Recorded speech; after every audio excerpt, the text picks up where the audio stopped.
Guys, कैसे हैं? मैं पूजा सिंह आपके अपने YouTube चैनल पे आप सभी का हार्दिक हार्दिक स्वागत करती हूँ। तो आज हम जानेंगे फ्रेंचाइजी व्यापार क्या होता है, यानी कि फ्रेंचाइजी व्यापार में क्या हम लोगों को कुछ चीज़ें ऐसी देखने को मिलती हैं जो हम आगे चल के आपको एक किताब के जरिए समझाते हैं। समझाने की बात क्या है, फ्रेंचाइजी बिजनेस की बात करें तो हम ये एक ऐसा तरीका है जिस बिजनेस का मालिक या कंपनी अपने बिजनेस लोगो, बिजनेस का नाम या बिजनेस मॉडल, प्रोडक्ट इत्यादि के अधिकारों को किसी थर्ड पार्टी ऑपरेटर को बेचता है, यानी कि थर्ड पार्टी ऑपरेटर को बेचता है।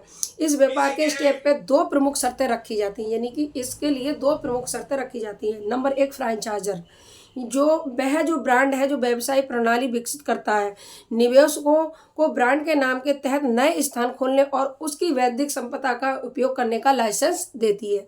यानी कि इसका कहने का तात्पर्य, फ्रेंचाइजी एक वह ब्रांड है जो विकसित करता है और निवेशकों को अपना ब्रांड के नाम पर स्थान खोलने की एक व्यवस्था को संपदा के रूप में लाइसेंस प्रदान कर देता है, यानी कि लाइसेंस अपना दे देता है।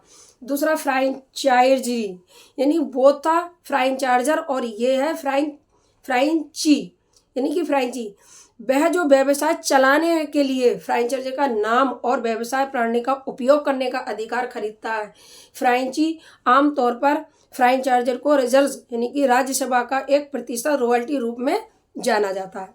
बिजनेस ओनर जिस थर्ड पार्टी को ये अधिकार बेचता है उसे फ्रेंचाइजी कहा जाता है, और फ्रेंची होल्डर फ्रेंची के बिजनेस नाम, लोग प्रोडक्ट का व्यापार करने का अधिकार प्राप्त करने के बदले रॉयल्टी या कुछ प्राथमिक शुल्क, यानी कि चार्ज, यानी कि भुगतान, इस तरीके समझौते के लिए एक फ्रेंचाइजर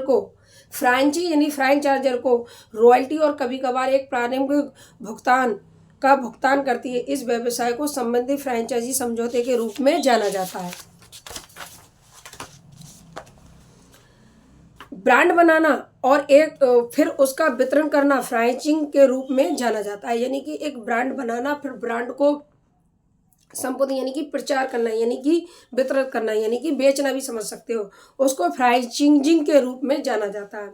आजकल एक नए उद्यमी की फ्रेंचाइजिंग में शामिल होना पसंद करते हैं क्योंकि ये एक सुरक्षित और शुरुआती होमवर्क पहले ही किया जा चुका है और ब्रांड पहले से ही बाजार में एक पहचाना हुआ नाम है, यानी कि ब्रांड एक पहले से ही पहचाना हुआ एक नाम है।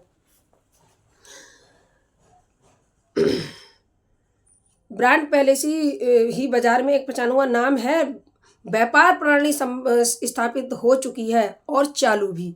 यानी कि सबसे पहले साल 1950 की अगर हम बात करें तो एक कंपनी ने सिलाई मशीन बेचने के फ्रेंचाइजी मॉडल किया था, मतलब एक फ्रेंचाइजी मॉडल बनाया था। हालांकि उसका समय मॉडल फेल हो गया, मतलब उस समय जो 1850 में जो मॉडल बना था सिलाई मशीन का, वो फेल हो गया था, फेल मॉडल हो गया था। इसके बाद कई कंपनी ने इस मॉडल को ट्राई किया, यानी कि एक कंपनी ने जब मॉडल फेल हो गया था उस मॉडल को कई कंपनियों ने ट्राई करा। साल 1886 में अमेरिकी फ्रांसीसी जॉन प्रीमियम जो चीनी गोल्ड मसाले और कोकड़ से एक पेय ड्रिंक तैयार करते थे, यानी कि 1986 में अमेरिका के फार्मासिटी एक जॉनसन जो थे, उन्होंने ड्रिंक मसालेदार कोकड़ एक पेय ड्रिंक तैयार करते थे। उन्होंने एक सफल फ्रांची बिजनेस मॉडल को लागू किया। ये कंपनी आज कोको कोला के नाम से जानी जाती है, यानी कि कोको कोला ब्रांड जो हमारा 1886 का आया हुआ है, ठीक है। ये बहुत पुराना मॉडल है, लेकिन इतना क्रेज नहीं था जितना क्रेज इसका सन 2018, 19, 20 और मतलब बोले तो 10 तक रहा था।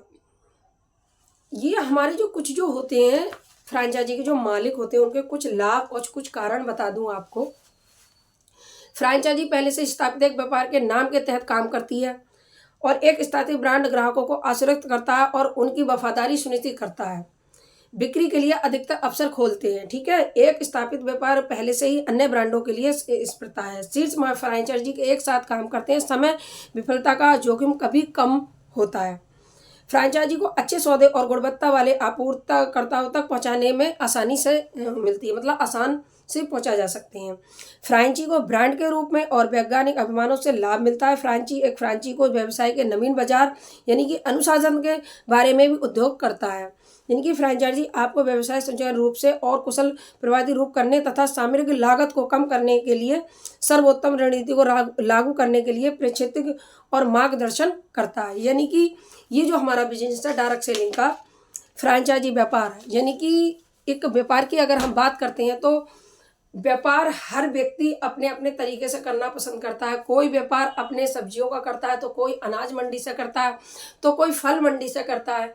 मतलब अगर देखा जाए तो फ्रेंचाइजी हर लेवल के लोगों में पाई जाती है। जैसे कि एक प्रॉपर्टी डीलर होता है, वो भी अपनी फ्रेंचाइजी अपने पास बनाते हैं, कुछ लोग मकान बनाते हैं, बेचते हैं। तो इसलिए हमारी डायरेक्ट सेलिंग का तात्पर्य सीधा ये रहता है कि आप डायरेक्ट सेलिंग को ना छोड़ें, चाहे पार्ट टाइम करें, आप जरूर करें। तो मिलते हैं हम नेक्स्ट वीडियो में। जब तक के लिए जय हरिवेद, जय डायरेक्ट सेलिंग।